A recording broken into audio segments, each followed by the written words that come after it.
The chamber had not been this still in years. Conversations faded mid-sentence, papers stopped rustling, and even the clicking of camera shutters softened as Representative Daniel Kennedy stepped up to the podium, hands trembling, voice steady, eyes carrying the weight of a story no political agenda could contain. He hadn't come to sell a policy. He hadn't come to spar with critics. He came to talk about fatherhood, and within minutes, he held Congress in a silence so complete it felt sacred.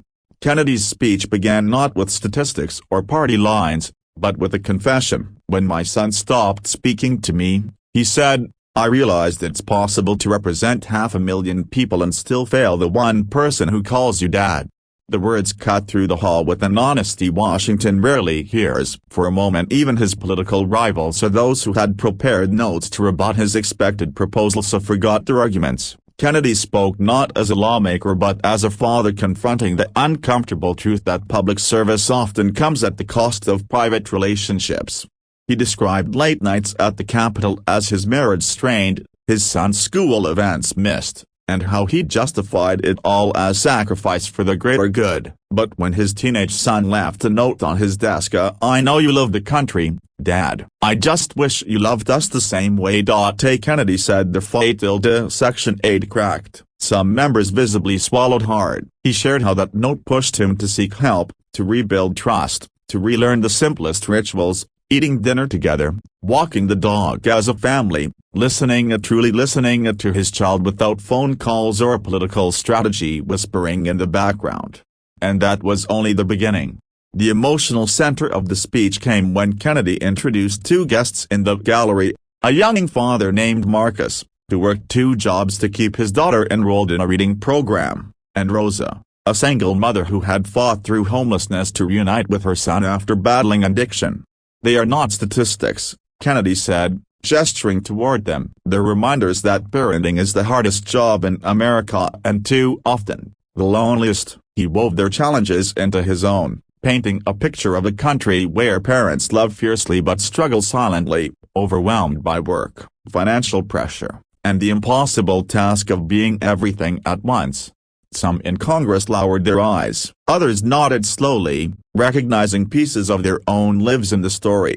But Kennedy didn't allow the speech to sink into sorrow. He lifted it with a message about redemption and resilience. He spoke of how Marcus found community support through a mentorship program, how Rosa rebuilt her life one sober day at a time, and how his own son had finally hugged him without hesitation on Christmas morning.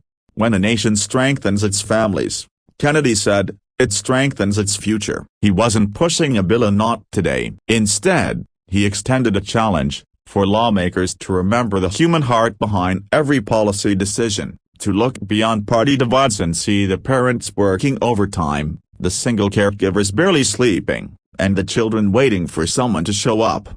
The chamber remained silent, not the cold, calculated silence of political maneuvering. This was the silence of people moved.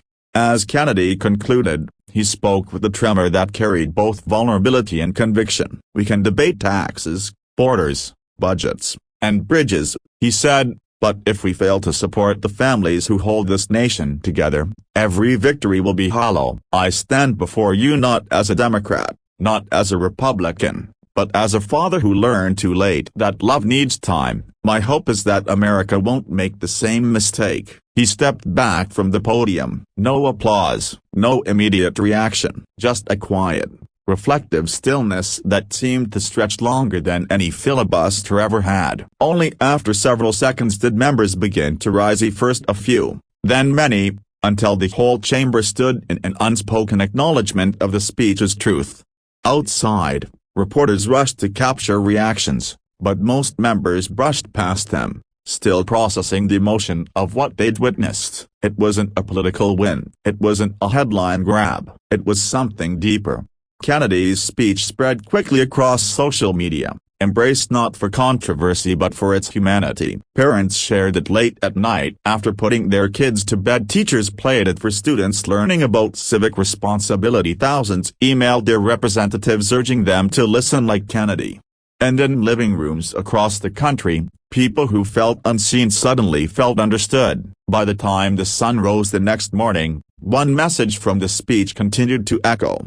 Family is not a distraction from leadership. It is the foundation of it. An emotional reminder one Congress desperately needed and now resonated across America with the power to change not just laws, but lives.